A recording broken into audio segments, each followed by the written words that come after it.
Memoirs of a Royal Guard. Written by Ansel. Chapter 4. A Guard's Day Off. It was early evening. Iridescence arrived right on time, 15 minutes before my shift ended. We stood at our post in silence for a little while before she asked without breaking her forward gaze. Anything to report? Quiet day, I replied. Iridescence was a top-notch guard. She was always buttoned up, on time, and dressed right dress. Under her armor, she was also an attractive silver unicorn. Of course, I'm speaking professionally. I would never let that fact get in the way of our working relationship. We were partners working opposite shifts and traveling with the princess when necessary. I did your laundry for you, she said quietly. Iridescence was nice. She was always looking out for me. Of course, I also didn't have a lot of laundry, just the gabsons I wore under my armor. Thank you. You're a thoughtful partner. Then we stood in silence for the rest of the shift change until it was time for me to go. Good night. I hope you have a quiet shift. On the way back to our room, I bumped into Captain Shining Armor outside of the barracks. I saluted, he nodded, and I returned a gesture with the intention of heading inside. I guess he had something on his mind because he called my name. Silent Knight?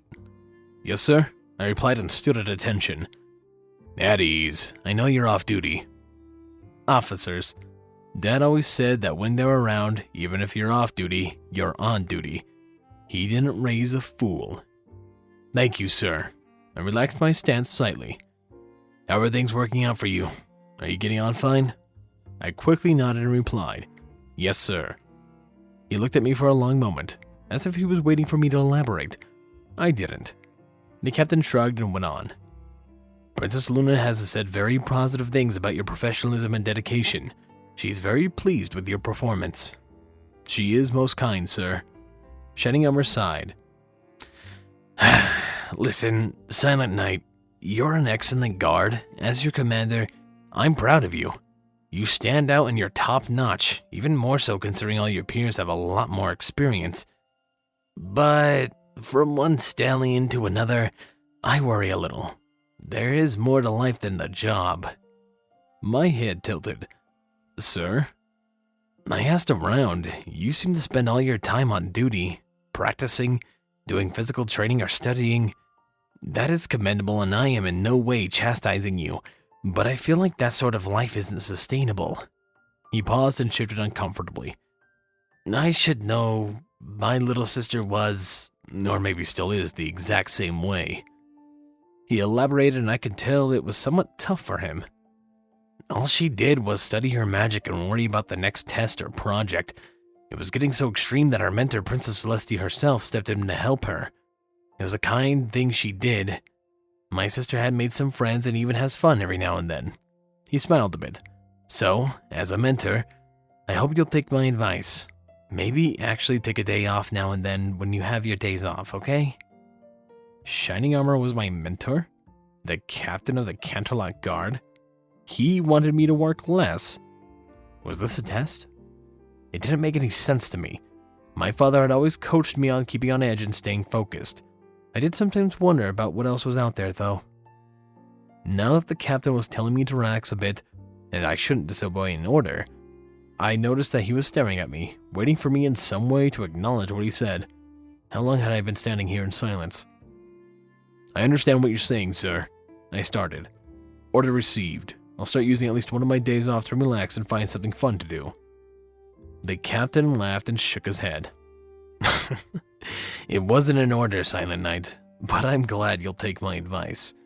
Be sure that the something fun doesn't look too much like Royal Guard work. He replied before patting me on the shoulder and heading out towards home. Good night, he called over his shoulder. Good night, sir. I headed to the room I shared with Iridescence, and we were off shift the next day. When she got back from her watch, I asked her what to do. She knew more about these things anyway. Maybe we could go for a gallop together. No, that was too much like training. Sword fight? No. Archery? No, darn. Hat shopping? Yes, we'd go hat shopping. When I got to my room, I noticed that Iridescence's bunk wasn't made correctly. I set her pillow and accessories carefully aside and remade it for her. It was exactly how the manual stated. I replaced the pillow and then set her stuffed animal in front of the pillow. That wasn't regulation, but it made her smile, and the officers never seemed to mind a little personal touch. I straightened up the room and put away all the fresh laundry she had left on the bed for me while I thought about hat shopping. I really didn't want to do that. I'm not a big fan of my helmet, much less hats. Plus, spending bits on something silly didn't make sense. Almost all of my money still went back home to my parents. With our dad being unable to work, my sister and I did everything we could to make sure Mom and Dad lived comfortably. Tomorrow was going to be awful. I hate hats. You want to do what? Iridescence asked before placing her hoof on my forehead to check my temperature. I lightly pushed her hoof away and repeated, "Hat shopping. We should go hat shopping today." Why? She asked, still eyeing me as though I was crazy. I took a few moments to explain what had happened the night before, and she started to laugh at me, which she may have exaggerated a bit because she fell back into her bunk. Silent Night, he just wants you to relax and cut loose a bit. Do you really want to go hat shopping? With a very defiant shake of my head, I replied, "No, I hate hats," but it was the only thing I could think of that wasn't like being a royal guard. More laughing. She was actually in tears. Iridescence looked good laughing. Well, typically she looked good doing most things, but she was my partner. No time for unicorn looking. When she finally managed to get herself under control, she said, We can have fun and not go hat shopping. "We can?" I asked. Yes, we can. Good Celestia, didn't you ever have fun as a cult? I quickly nodded. Of course. I trained with my dad, I was on teams in school, things like that. Iridescence gave me a look that seemed to border between mild amusement and pity. I had never seen it before, and it unnerved me. I have a better idea than hat shopping. Why don't we go out to the country, have a picnic, and watch the sunset? Would you like that better? I would, which was extremely true. Of course, anything was better than hat shopping. Good. She said as she closed on me. The unicorn met my eyes, and then they narrowed a bit. I was going to ask you to get food, but I'm worried you go to the chow hall or something. I'll handle that. You just stand here and not think about work, okay? Okay, stand here. Got it, I replied. With a quick nod, Iridescence was on her way. I just stood there contemplating what was wrong with the food in the chow hall. It was better than the commissary. I shifted my stance to be more loose and casual since standing was technically work. I felt silly. It took about 2 hours for Iridescence to find anything she wanted, and then for another hour for to find us the perfect spot in the country. I laid out the blanket she had brought and inspected the area for ants while she set out our dinner. Unicorn magic is handy. Creepy, but handy. Getting out all the fiddly bits with hoof and mouth would have taken a while. Once it seemed everything was to Iridescence's satisfaction, we started eating. I am unwilling to admit that the chow hall food wasn't good. I liked it fine. At the same time, wherever she found those sandwiches, fruits, and other things she brought must have been a world-class restaurant. It was amazing. While we ate, she would occasionally look my way and we'd make eye contact. She had wonderful eyes. Hers were an icy blue and crystal clear. It was also quiet out in the country, very peaceful and beautiful to look at. So, this is what relaxing is like. Sitting around with no purpose and enjoying what was going on around us. I could get comfortable with that, at least every now and then. Iridescence finally broke the blissful silence. You don't talk very much. Ah, she had noticed. Being quiet was one of my talents, after all. I nodded in agreement and replied, "Thank you." That was evidently not the correct or expected answer. Thank you? She repeated. You're proud of not talking much? I tilted my head. Should I not be?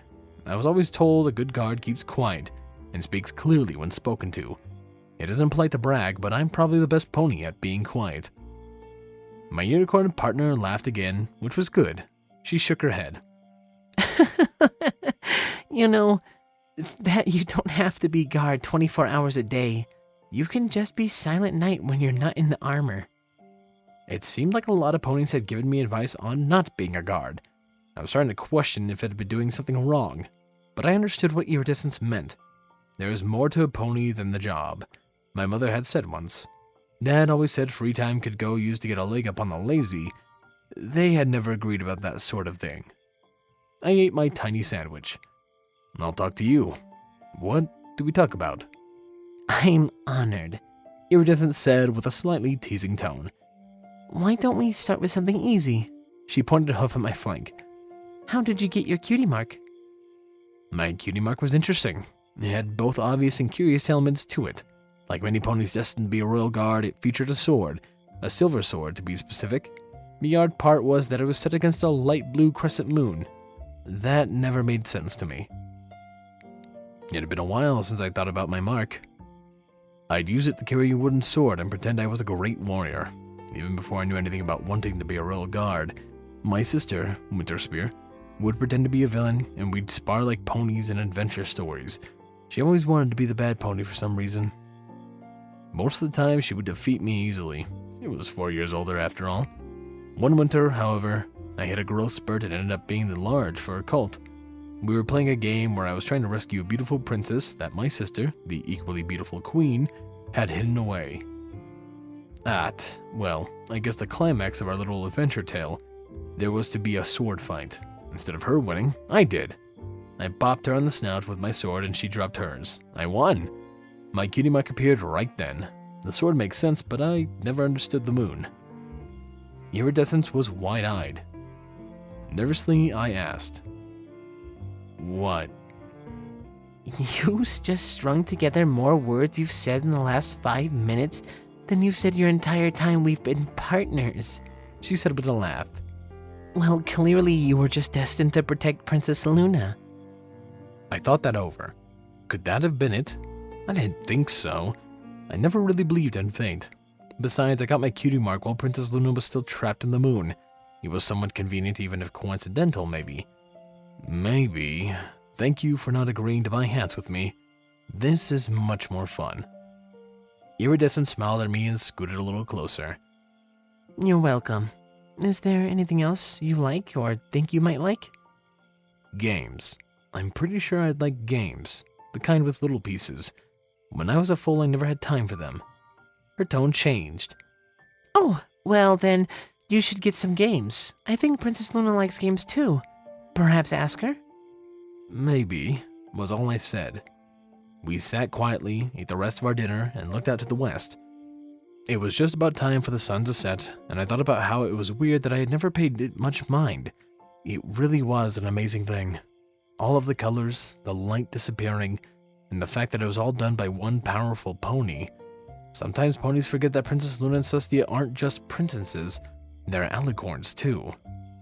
While I was distracted and pondering the wonders of the sun, sunsets, and alicorns, Iridescence managed to sneak up right next to me. She moved silently. That was one of her talents. It was chilly out, so I understood why she was close. We lingered for a little while longer, and I didn't move. Silent Night, have you ever had a mare friend before? Sure, I said. My sister. She shook her head. No, that isn't what I meant. I'm talking about a very special sun pony. Oh, no. I guess not, I admitted. With a nod, she replied, I can tell. You're more perceptive than Pony than most. Reading others seems to be easy for you. It was true. She was excellent at that sort of thing. I'd seen it on some days off. Usually I just stood beside her while she did all the talking. Even an unperceptive pony would notice, she said with a quiet laugh. Ah, I said and contemplated that. Iridescence wouldn't lie to me, and I valued her insight. If she said it was so, it was probably true. While I was thinking, we sat there quietly for another hour until it was time to head back. I liked relaxing. I made a note to do that more often. There we go. Well, shoot, I knew Silent Night was very stoic, but I didn't realize that he would be so non-grown in the emotional department. But those who are grown are amazing donators. Thank you, Chase LeMaster and HKH4, aka Texture. I really do appreciate your support. Also, if you want to join the rest of the community, you can check out my Discord linked down below, or if you want saucy content, my Patreon is also linked, where I post exclusively saucy content there because YouTube doesn't like it. Anyways, this has been Firehearth. Have a wonderful day.